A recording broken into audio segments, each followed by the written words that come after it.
看过《古惑仔》原著漫画的朋友都知道，《古惑仔》四大主角仁义智勇，忍者无敌的丽花正人，义气冲天的大飞，智勇双全的陈浩南，勇不可挡的甘姿态。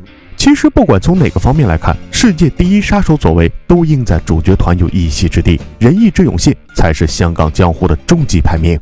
初次相逢，左为头戴鸭舌帽，一身休闲装，没人知道这个在人群中并不起眼的青年，竟是山口组暗黑之门排名世界第一的超级杀手。那时的陈浩南称霸香港江湖，风头正盛，左为天性喜爱结交朋友，与陈浩南交集虽不算多，却互相敬佩，关系亲密。在车宝山偷袭新孔雀夜总会的一战中，左为在实力明显胜过车宝山的情况下，还是不留痕迹地放过对方一马。这种凡事留有余地的处事方法，尽显左为过人的江湖智慧。左为第一次在大众面前展现自己超强的实力，乃是 K1 赛场上对决荷兰拳王波查，在体型力量差距巨大的情况下，开启原始头脑，一记冲天拳打得200多斤的对手双脚离地，魂飞魄散。强横的实力让全球高手目瞪口呆。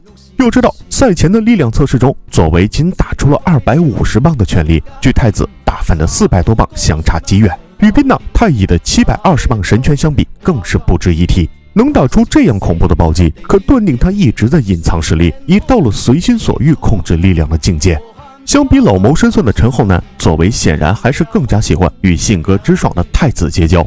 K1 赛场上，他多次主动对太子示好，一度让太子怀疑他有什么不可告人的秘密。左为终是用自己的真诚待人、极具情义的性格，收获了洪兴众人的友情。一句能力以内力争完美，能力以外无需强求，弟左为愿与兄共勉之，让太子刮目相看。此人眼光敏锐，只一眼就发现了冒充丽花正人的山下忠秀身份，单从气场、精神状态便可断定比赛的胜负，从无失手。格斗智慧超凡，只要得到他的战术指点，立时能扭转场上的劣势，无愧为世界第一杀手的称号。却不知正是这个虚名给左为带来了多大的痛苦。同行挑战，同门师弟眼红，全球黑道猛人都盼能将他踩在脚下，取而代之。为了名号所累，为了山口组的荣誉，他只能赢，还要永远的赢下去。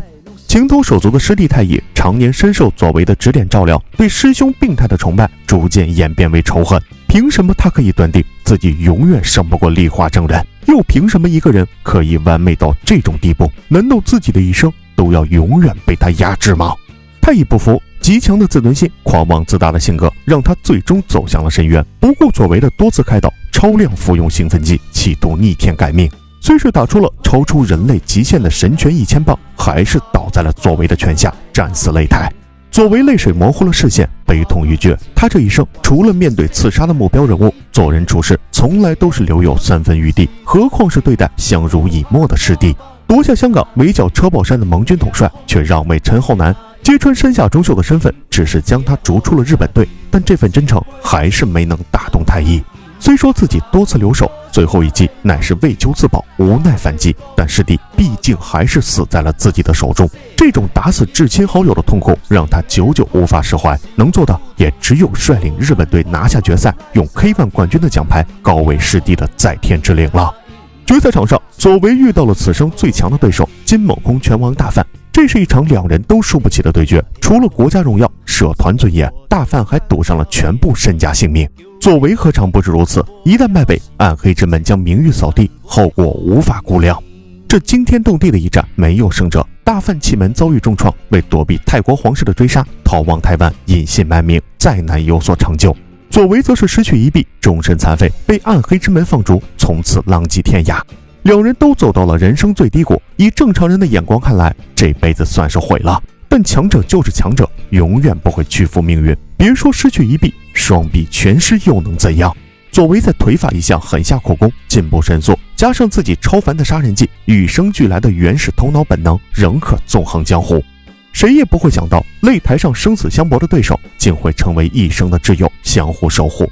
左为就是有这种魅力，他的真诚坦率，热情如火，可以融化一切。只要是江湖热血男儿，没人能不愿与他结交。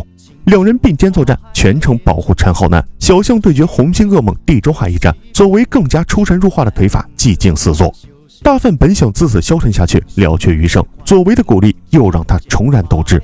人生中失败并不可怕，怕的是没有再站起的勇气。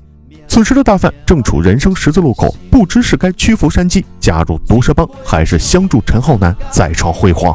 作为跟随本心，分析两人的人品性格，极力劝说大范与自己一同站队陈浩南。以陈浩南的为人，一定会不忘恩情，将来助你一臂之力。我也会跟随你返回泰国，哪怕丢掉性命，也要帮你拿回失去的一切。